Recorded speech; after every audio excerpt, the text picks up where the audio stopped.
राम जय जय राम श्री राम जय राम।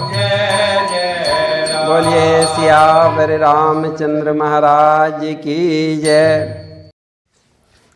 समुद्र के इस पार सुबेल पर्वत पर राम जी अपनी वानरी सेना के साथ विद्यमान हैं। लक्ष्मण जी, सुग्रीव जी, विभीषण, अंगद और हनुमान जी उनकी सेवा कर रहे हैं।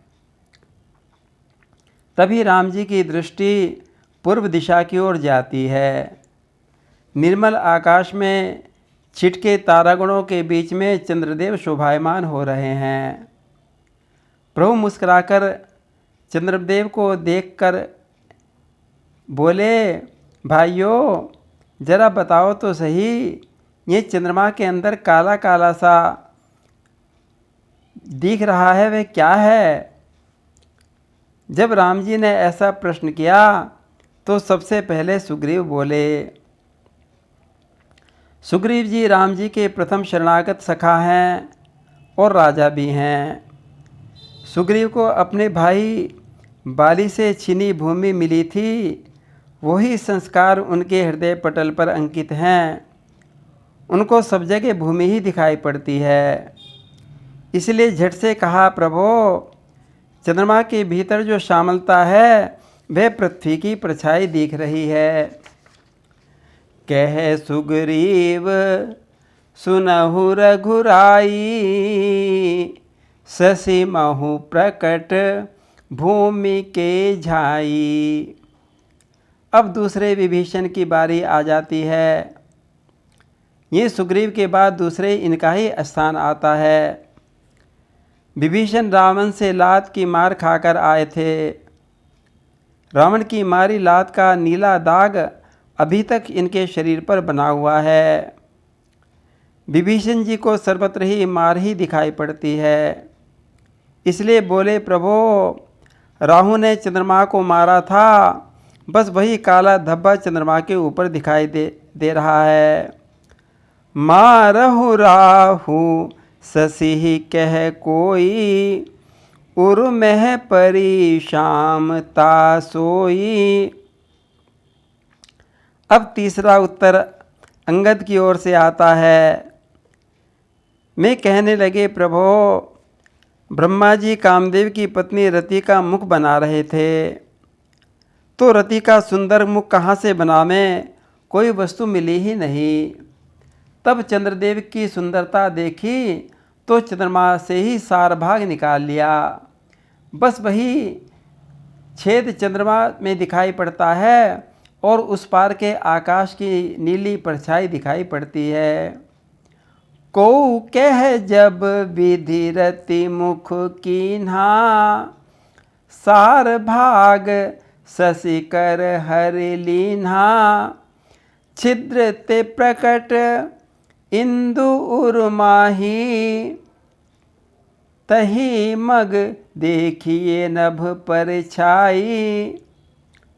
युवराज अंगद के उत्तर के बाद सब लोग प्रभु के मुख की ओर देखने लगे। प्रभु आप भी तो अपनी सम्मति दीजिए।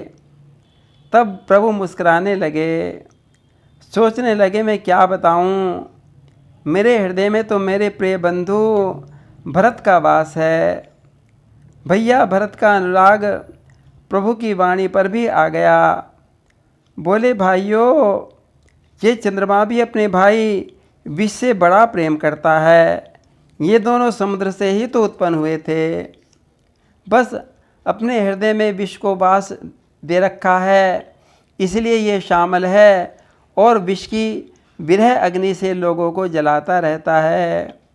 प्रभु कह गरल बंधु शशि केरा, अति प्रिय निज उर दीन बसेरा। राम जी अपने भाई से के प्रति अनुराग की उक्ति सुनकर सारा समाज प्रसन्न हो गया। तब राम जी की दृष्टि हनुमान पर पड़ी। बोले, हनुमान तुम चरण ही दबाते रहोगे क्या? तुम भी तो अपने विचार रखो। अब हनुमान जी तो प्रभु के अनन्य दास हैं। अपने प्रभु को हृदय में बसाकर रखते हैं, बस राम सेवा में ही लगे रहते हैं।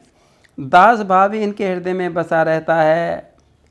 राम जी के पूछने पर हनुमान जी बोले, प्रभो चंद्रमा तो आपका निज खास दास है, अपनी श्यामल आपकी श्यामल मूर्ति को अपने हृदय में बसाए रखता है। बस वही आपकी सांवली सलोनी मूर्ति चंद्रमा में झलकती रहती है। कह हनुमंत सुनहु प्रभु, शशि तुम्हार निज दास, तब मूर्ति विदु उर बसती, सोई श्यामता आभास। हनुमान जी का ऐसा सुंदर उत्तर सुनकर सारी सभा में तालियां बजने लगी और राम जी तो हनुमान जी के उत्तर से खिलखिलाकर हंस पड़े। पवन तनय के वचन सुनी, बिहसे राम सुजान, दक्षिण दिश अवलोकी प्रभु, बोले कृपा निधान। हंसते हंसते राम जी की दृष्टि दक्षिण दिशा की ओर घूम गई। वहाँ से आवाज़ आ रही थी। राम जी बोले, ये बिजली चमकने और बादल गरजने की आवाज़ कैसी आ रही है? तब विभीषण जी बतलाने लगे, प्रभु ये तो रावण की संगीत सभा चल रही है।